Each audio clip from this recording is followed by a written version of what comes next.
King Ladislav V and Count Ulrich of Celje were on their way to relieve Belgrade and reinforce the border after the victory at Belgrade and the death of Janos Hunyadi. Janos's eldest son, Ladislav Hunyadi, had taken over command of Belgrade and other offices and estates from his father, while the king named Ulrich of Celje the new captain general of the realm, with his first task being to take over command of the royal fortress of Belgrade and some of Hunyadi's other offices and estates granted to him by the crown, by force if necessary. The young Ladislav Hunyadi, of course, opposed this.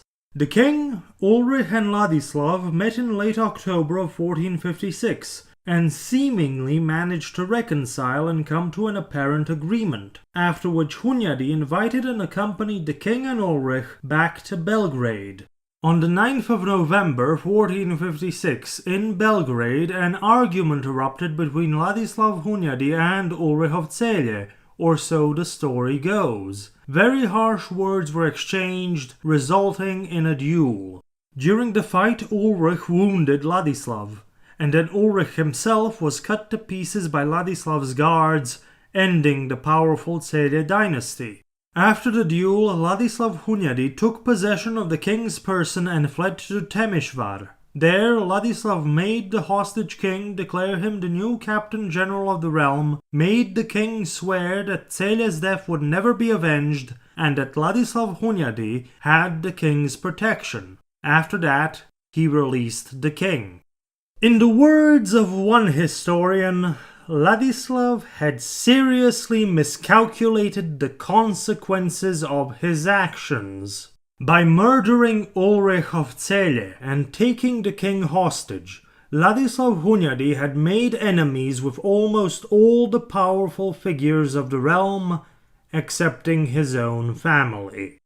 A plot by the magnates and the king began against Ladislav, lulling him into a false sense of security until the opportune moment presented itself in Buda on March 14, 1457.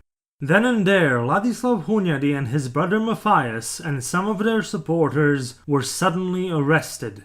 The royal council, in its supreme judicial capacity, convicted both Ladislav and Matthias Hunyadi of high treason and sentenced them to death by decapitation. We can safely say that the rapidity of this case and its one-sided nature was due to the fact that the victim, the main witness, and the chief judge were all the same person. That is to say, the king. Ladislav Hunyadi was beheaded on March 16th in St. George's Square in Buda. The king had personally pardoned Matthias Hunyadi and put him under house arrest at court. Hunyadi's supporters were also pardoned.